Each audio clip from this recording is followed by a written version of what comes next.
morning, ladies and gentlemen. I'm Fahra Cynthia, and I'm here with Dan Marcel. In today's top story, we're covering a serious incident at the University of Diponegoro involving the bullying of a young medical student. The case has sparked widespread concern and calls for action within the academic community. Bullying, especially in educational setting, can have several emotional and psychological impacts on victims. It often leads to diminished our academic performance, anxiety, and long-term mental health issues. Addressing such behavior is crucial for ensuring a safe and supportive learning environment.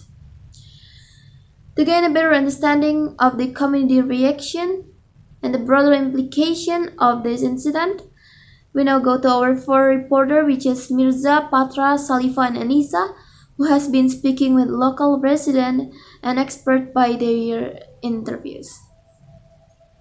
Terima kasih untuk Marsal dan Fahra. Di sini saya sedang bersama narasumber.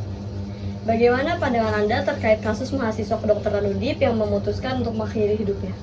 Ya mungkin dia ada masalah lain juga, masalah keluarga ataupun pertemanan di luarnya yang mungkin kita nggak tahu juga. Yang kedua, menurutmu bagaimana peran yang harus dilakukan oleh orang-orang yang ada di sekitar korban? Menurut saya harus lebih peka aja sih atas mungkin ya, masalah dia sendiri, kita harus lebih ngerti. Dan ketiga, menurutmu apa faktor yang mendorong korban untuk mengakhiri hidupnya? Faktor-faktornya mungkin dia juga capek sama keluarganya atau karena seniornya mungkin. Yang keempat, menurutmu apa faktor seseorang melakukan tindakan bullying? Dia mungkin merasa dirinya paling pintar, merasa senior banget.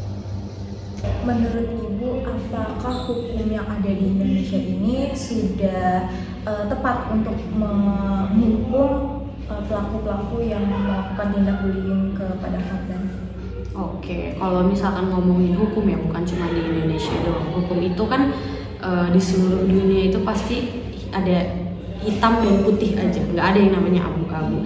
Dia kalau misalkan dia melakukan kesalahan, berarti harus ada bukti yang kuat. Sementara kalau misalkan yang namanya bullying, secara verbal kita ngatain orang aja, walaupun nggak tertulis di media sosial atau nggak ada rekaman CCTV, itu kan sudah termasuk bullying. Gimana cara menghukumnya kalau misalkan ternyata nggak ada bukti, nggak ada rekaman CCTV, nggak ada saksi dan segala macam, dan itu mungkin juga sering dirasakan oleh banyak orang gitu. Jadi menurut saya kalau bullying itu lebih susah sih kalau kita mau menghukum orang yang melakukan bullying, karena setiap kejahatan yang akan dihukum itu pasti harus berdasarkan fakta dan bukti-bukti gitu. Jadi menurut saya masih kurang untuk hukumannya gitu, kurang setimpal.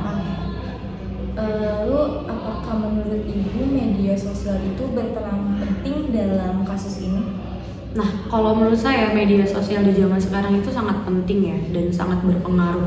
Apalagi pada kasus-kasus yang memang ternyata banyak orang-orang yang awalnya itu nggak peduli, tapi dengan adanya media sosial kayak di spill sedikit aja tuh, terus yang langsung dia booming tuh mungkin oknum polisi tuh langsung kayak wah lagi rame nih gitu kan, oke langsung kita selesain gitu. Karena kan ada mungkin beberapa oknum-oknum yang merasa ya udah sih kasus biasa, dan mungkin dia akan ngambil tindakannya juga kurang respons atau mungkin ditunda-tunda gitu. Karena kan setiap manusia kan pasti pengen ambil untung ya kan, karena memang udah pekerjaan dia udah ngalamin banyak kasus kayak gitu. Jadi setiap orang yang punya kasus mungkin dianggapnya biasa aja, sampai nanti kalau misalkan baru pas booming baru tuh dicepetin. Karena apa? Karena mungkin dia nggak mau merusak citranya gitu kan. Nah itu menurut pendapat saya sih. Jadi menurut saya media sosial itu sangat penting, apalagi kalau buat kita buat dukungan ke korban-korban gitu ya, penting banget lah. Seringkali korban pembulian memilih untuk diam karena takut dia mendapatkan tuntutan. Menurut Ibu, mengapa hal itu terjadi? Ya karena sudah pasti orang yang dibully adalah kaum minoritas. Nah, kaum minoritas kan berarti dia merasa sendiri, sedangkan si pelaku pembullying dia bangga dia adalah kelompok mayoritas yang memiliki banyak teman, pergaulan dan sebagainya gitu kan.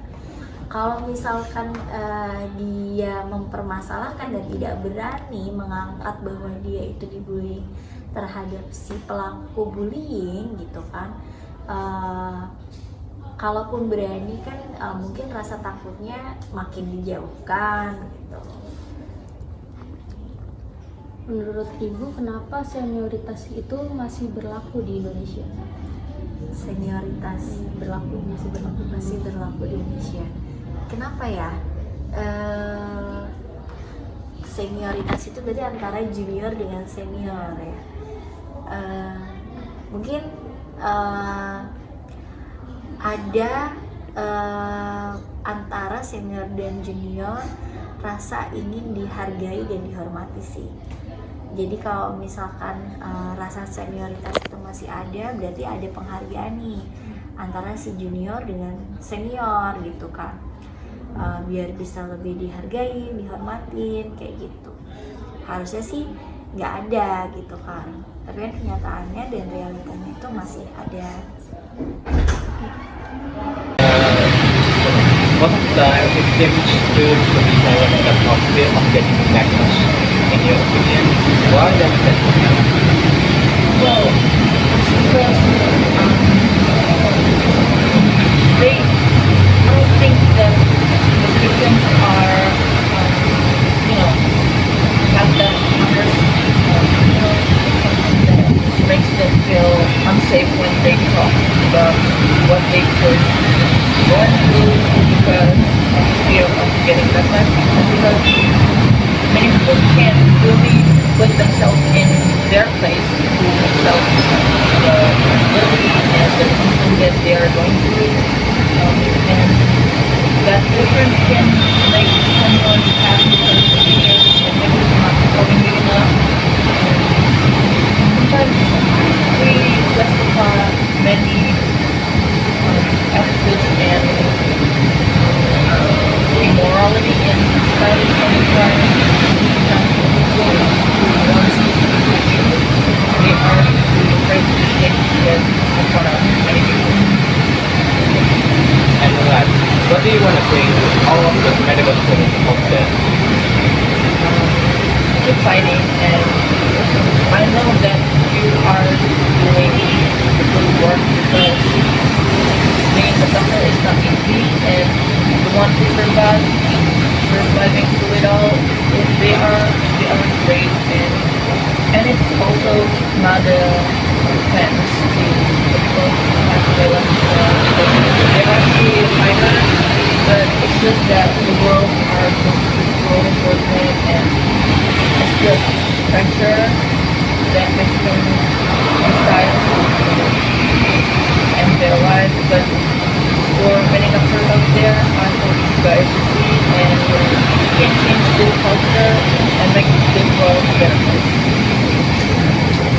European has given such a wisdomful opinion about the case we're talking about, and thank you Bill for expanding your opinion about this case.